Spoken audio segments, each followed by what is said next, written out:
साल का गैप हो गया, फिर मैं दोबारा नौकरी ढूँढने जाऊँ तो बड़ा मुश्किल नौकरी ढूँढना। सारी जगह धक्के खाए। जैसा मॉल में जाते हो, कपड़े की दुकान देखते हो और वहाँ पे टी-शर्ट पहनते हो और पहनने के बाद ऐसे ही उतार के डाल देते हो।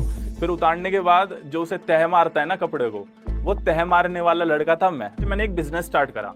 बिज़नेस स्टार्ट करा मैंने पान की शॉप। हमने ऐसी प्रिपेयर करवाई एक लोहे की ठेली और उसपे सामने आपको स्क्रीन पे भी दिख रही होगी ऐसी थी और ऊपर पनवाड़ी लिखवाया। एक आंटी आई, थोड़ी-सी हेल्दी सी थी, थोड़ी-सी, और उन्होंने हमसे आके बोला कि भाई फायर पान खिलाओ, और मेरा मुँह जल गया ना, मैं तुम्हें मारूँगी बहुत, और खिला मैं ही रहा था। गाड़ी से जा रहा था अपनी गर्लफ्रेंड से मिलने, वही कॉलेज वाली गर्लफ्रेंड से मिलने जा रहा था और जाते-जाते ना मेरे दिमाग में एक क्वेश्चन आया।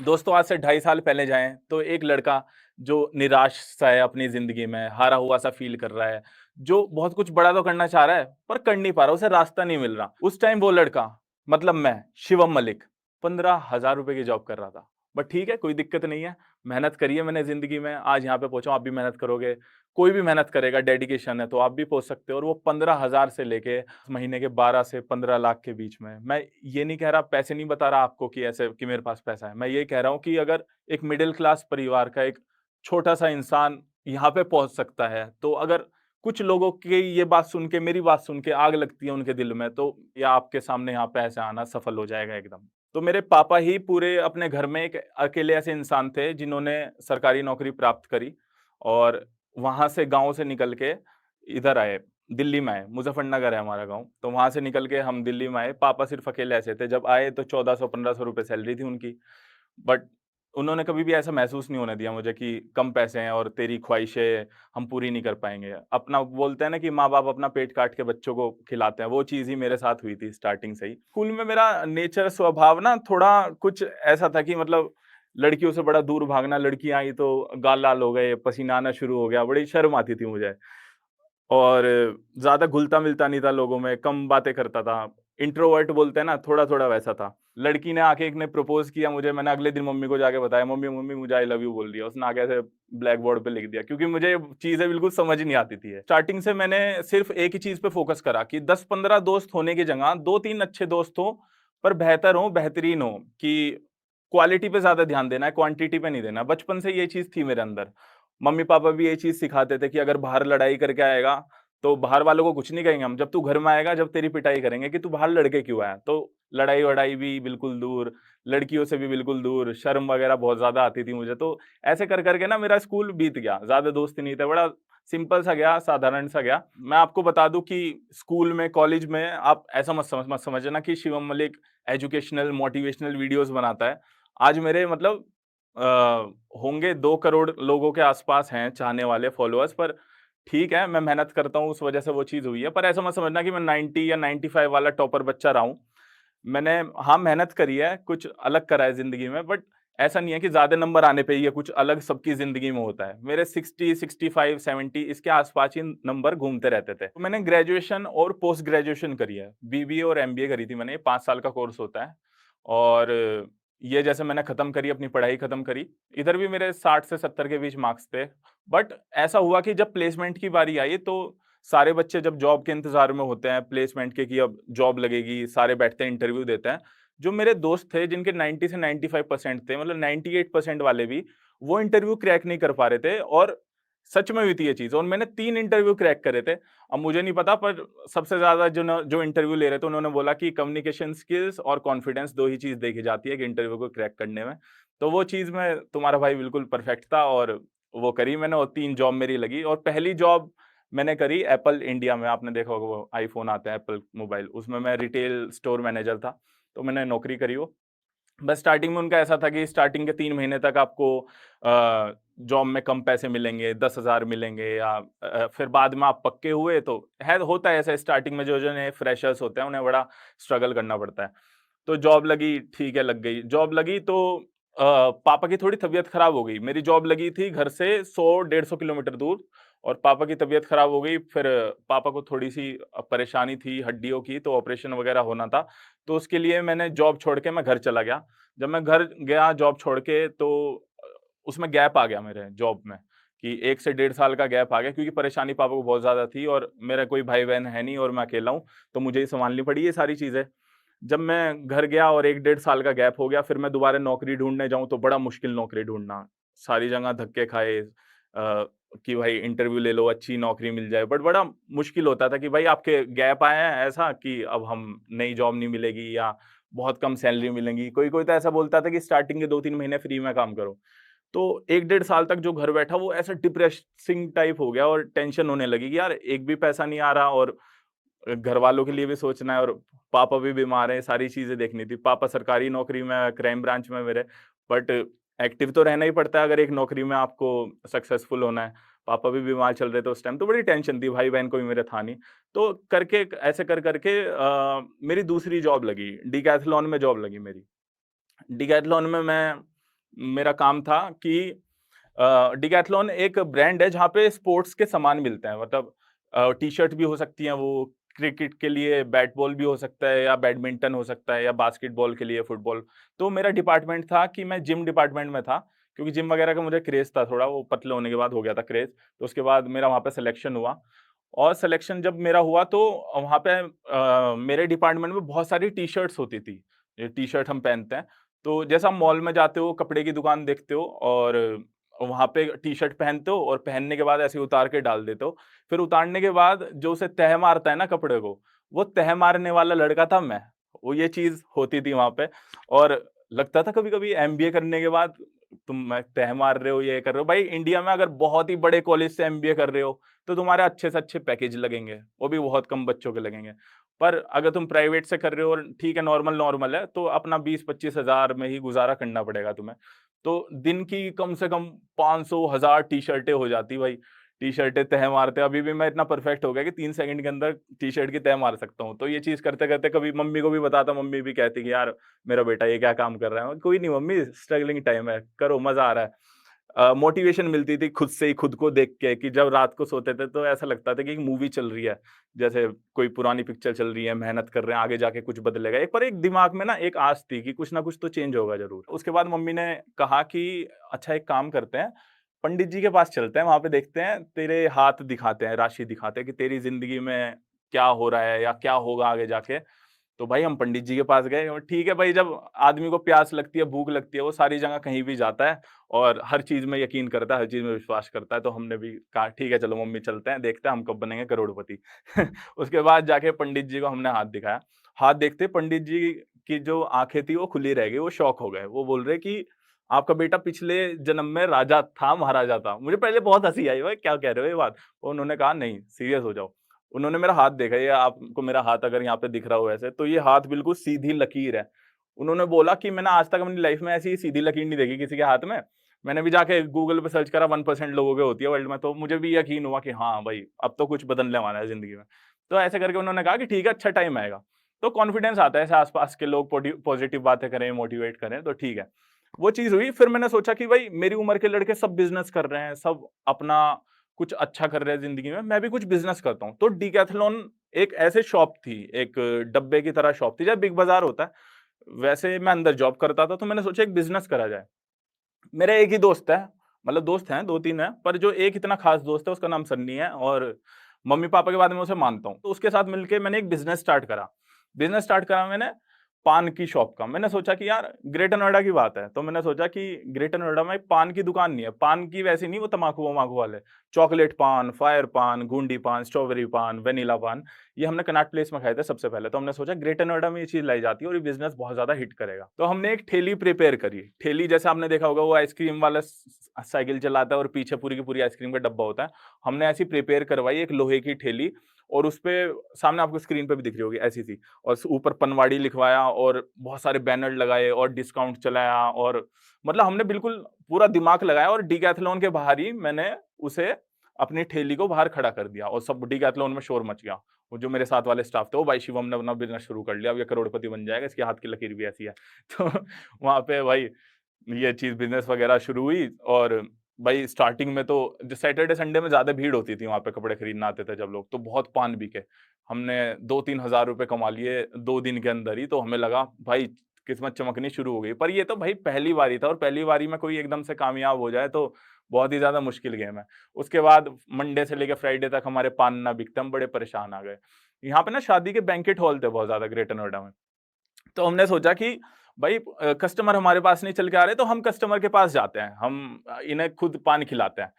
तो हमने एक बैंक्वेट हॉल में बात करी, उन्होंने कहा कि ठीक है, पान की ठेली लगानी है तुम्हें, तो तुम्हें 1 दिन के 12,000 रुपए मिलेंगे और अनलिमिटेड पान खिलाने पड़ेंगे, जितने भी लोग माँग रहे हैं पान।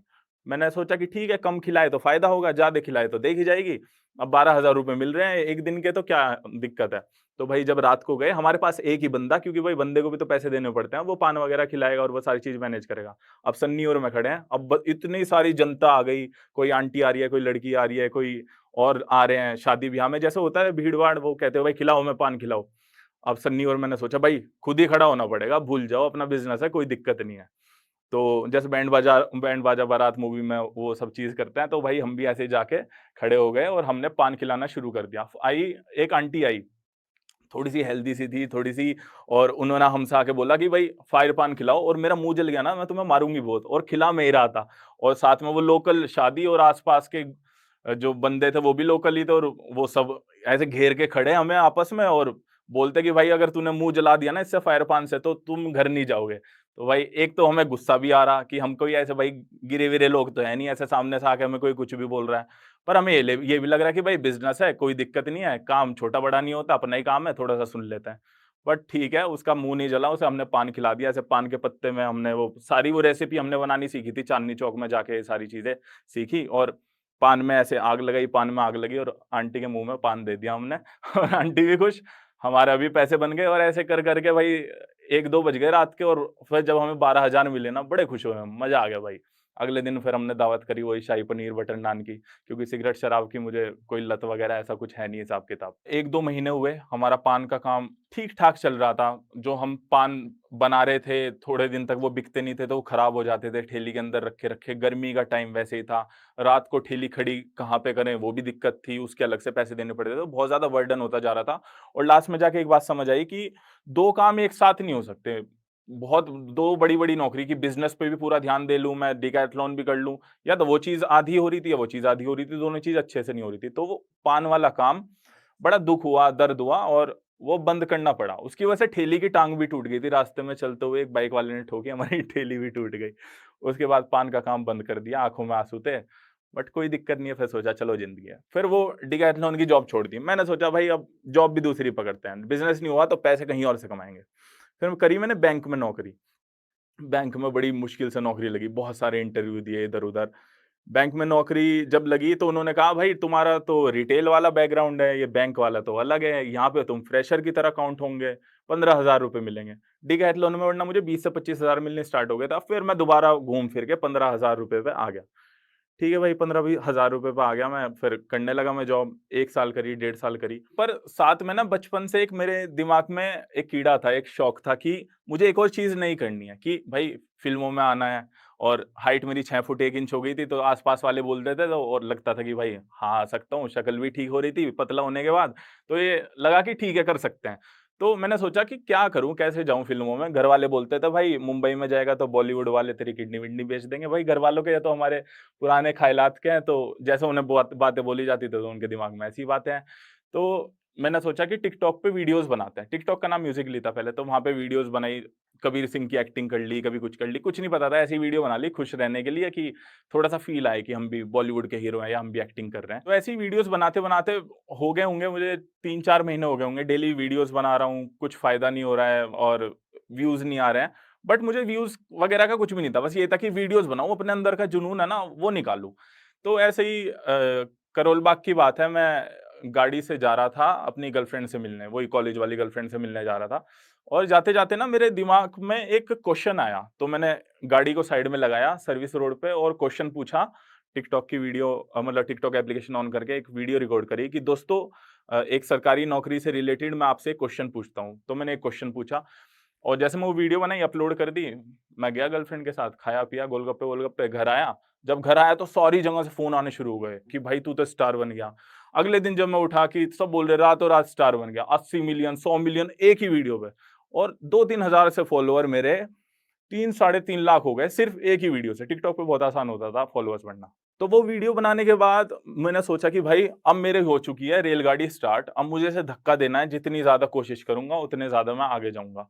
मैं फिर से वो एक्टिंग वाली वीडियोज़ बनाता, उन पे व्यूज़ ना आते, पर मैं ऐसी गवर्नमेंट जॉब से रिलेटेड वाली वीडियोज़ बनाता, उन पे व्यूज़ आते, पर क्वेश्चन भी कितने लाऊँ? 3 क्वेश्चन, 4 क्वेश्चन, 5 क्वेश्चन, वो खत्म हो गए क्वेश्चन, अब क्या करूँ भाई? फिर मैंने दिमाग लगाया, शांति में बैठा, मैंने सोचा कि जनता को मज़ा किस चीज़ में आ रहा है? कि मैं उन्हें कुछ नया सिखा रहा हूँ, कुछ वैल्यू एडिंग कंटेंट है मेरा कि दूसरों की ज़िंदगी में कुछ वैल्यू ऐड हो रही है, वो कुछ नया सीख पा रहे हैं। इन क्वेश्चन के ज़रिए या उन्हें कुछ मज़ा आ रहा है एंटरटेनमेंट पर्पज़ से या कुछ ऐसा ही, बट उन्हें मज़ा आ रहा है, मैं क्वेश्चन पूछ रहा हूँ, कमेंट्स पढ़ रहे हैं। तो फिर मैंने ऐसी वीडियोज़ बनानी स्टार्ट करी, जो दूसरे लोगों की हेल्प हो, जिन वीडियो की मदद से। जैसे कि स्किन केयर से रिलेटेड मैंने बना दी, या मैंने बना दी फिटनेस से रिलेटेड, या मोटिवेशन वीडियोज़ बना दी। मतलब आप 40-50 सेकंड तक मेरी वीडियो देखोगे, लास्ट में आप कुछ ना कुछ सीख के जाओगे। तो ये लाइन मैंने पकड़ ली, ये रेलगाड़ी मैंने पकड़ ली, तो लास्ट तक जाते-जाते मेहनत करी, बहुत ज़्यादा मेहनत करी, और 1 डेढ़ साल के अंदर फिर लॉकडाउन वॉकडाउन हुआ, कोरोना आया, और उसके बाद मेरे 7 मिलियन मैंने फॉलोअर्स कर लिए थे। लॉकडाउन से पहले 2 मिलियन थे, और लॉकडाउन के अंदर-अंदर 5 मिलियन बढ़ा लिए थे, तो टोटल 7.1 हो गए। तो भाई मुझे लगा मज़ा आ गया भाई ज़िंदगी में, अब बैंक में जॉब कर रहे थे और साथ में ये चीज़ भी हो गई। अब बात आई कि इस एप्लीकेशन से पैसे कैसे कमाएँगे? तो पहली मेरी कमाई ₹500 थी इस एप्लीकेशन से। ऐसे पहले ना, जैसे पता नहीं होता ना कि पैसे कैसे कमाने हैं, तो ब्रांड्स ना स्टार्टिंग में कुछ भी बोल के आपको कम पैसे दे देते हैं, या कुछ आपका पागल-शागल बना देता है। अब तो जाके समझ आ गई कि कितनी वैल्यू है, कितने पैसे माँगना है। ₹500 जैसे ही मुझे मिले पहली बारी, मैं बड़ा खुश हो गया कि भाई अब ज़िंदगी मेरी टर्निंग पॉइंट आ गया है, मैं अपनी बैंक की जॉब छोड़ सकता हूँ, वो 15-20 हज़ार वाली, अब मैं अपना कुछ कर सकता हूँ। जैसे ही ₹500 मिले, अगले दिन ही न्यूज़ आई, मोदी जी वगैरह ने भी बताया, इधर-उधर से सारी चीज़ें पता लगी कि टिकटॉक अब बंद होने वाला है। तो टिकटॉक बंद होने वाला है, बड़ा दुःख था, आँखों में आँसू टाइप थे कि इतनी मेहनत करी, एक उम्मीद की किरण आई थी ज़िंदगी में, अब वहाँ से भी पैसे नहीं आएँगे, अब क्या करूँगा? मैं बैंक की जॉब भी नहीं छोड़ पाऊँगा, अब थोड़ा-सा पैरों पैरों पे अपना खड़ा होना शुरू हुआ था, वो चीज़ भी बेकार हो जाएगी। पर उसके बाद इंस्टाग्राम रील्स आया, यूट्यूब शॉर्ट्स आया, टिकटॉक बंद हुआ, तो मैंने रील्स बनानी स्टार्ट करी पहले दिन से ही, और मेहनत करते वो रील्स में मेरे हो गए, अभी फिलहाल मेरे 4.7 मिलियन है, 47 लाख लोग हैं, और यूट्यूब पे सिर्फ 80,000 थे टिकटॉक के टाइम पे, 80,000 से वहाँ पे भी 7.5 मिलियन लोग हैं। तो बहुत सारे लोग, करोड़ों लोग मेरे साथ उसके बाद जुड़ गए, क्योंकि वो तो देखना चाहते हैं टिकटॉक बंद हुआ तो क्या होगा? आप जहाँ पे भी जाओगे हम आपके साथ आएँगे। तो उन्हें थैंक यू सो मच, बहुत-बहुत शुक्रिया आप सबका। तो मैं डेली की 8 वीडियोज़ बनाता था। एक क्रिएटर हफ्ते के अंदर 7 वीडियोज़ बनाता है, अगर डेली की 1 डाले, पर मैं दिन की 8 वीडियोज़ बनाता था। तो जो वो 1 हफ्ते के अंदर तरक्की कर रहे थे, वो मैं 1 दिन में तरक्की कर रहा था। तो मैंने सोचा सबसे अलग चलता हूँ, इस जंगल में अलग चलता हूँ, भीड़ से बिल्कुल अलग चलता हूँ, तो ज़्यादा अच्छा होगा। ऐसा होता था, सुबह 7 बजे उठा मैं बैंक के लिए, नौकरी के साथ-साथ कर रहा था ना मैं ये चीज़, अभी तो थोड़े दिन पहले ही छोड़ी है मैंने। तो बैंक के लिए उठा और जॉब वगैरह पे गया, रात को 7 बजे तक जिम-विम करके घर में आए, 9 बजे से वीडियो बनानी शुरू करी, रात के 2 बजे तक वीडियोज़ बनाई, 2 बजे सोए, फिर दोबारा 7 बजे उठ गए। वॉशरूम में छुप-छुप के एडिट करता था मैं बैंक में वहाँ पे बैठ के, क्योंकि वहाँ पे तो बाहर तो कर नहीं सकते, वो कहते भाई नौकरी कर रहा है, ये वीडियोज़ एडिट कर रहा है। बट थोड़ी-सी जब वीडियोज़ वायरल होनी शुरू हो गई, इंस्टाग्राम पे दोबारा से चल गया, तो जो मेरे मैनेजर थे वो भी इतना परेशान नहीं करते थे, क्योंकि जो मैनेजर की वाइफ़ थी या जो उनके घर में थे लोग, बच्चे थे, वो मेरी वीडियोज़ देखते थे, अपने स्टेटस पे लगाते थे। तो वो भी थोड़ी शांति बनाए रखते थे कि ठीक है भाई, हमारे बच्चे इसके फैन हैं, तो हम इसे इतना परेशान ना करें। तो थोड़ी-सी वहाँ मुझे एडवांटेज मिल गई इस चीज़ की। तो आज इतनी ज़्यादा खुशी हो रही है मुझे, क्योंकि एक वक़्त था, एक टाइम था जब मैं बैंक में जॉब करता था। मैं सोचता था कि यार जोश टॉक पे आऊँगा, एक ना एक दिन मैं इतना लायक बनूँगा, इतना काबिल बनूँगा, क्योंकि यहाँ पे मैं जितनों की भी जर्नी, जितनों की भी स्टोरी सुनता था, बहुत ज़्यादा मोटिवेशन मिलती थी। बहुत वीडियोज़ देखी है मैंने जोश टॉक पे कि इसने इतनी मेहनत करी, छोटे से गाँव का लड़का यहाँ पे पहुँचा, ये पहले ये करता था, यहाँ पहुँचा। तो मैंने सोचा कि यार मैं ज़िंदगी में आ पाऊँगा, नहीं आ पाऊँगा, और आप सबकी बदौलत से और मेरी मेहनत की वजह से आज मैं यहाँ पे खड़ा हूँ।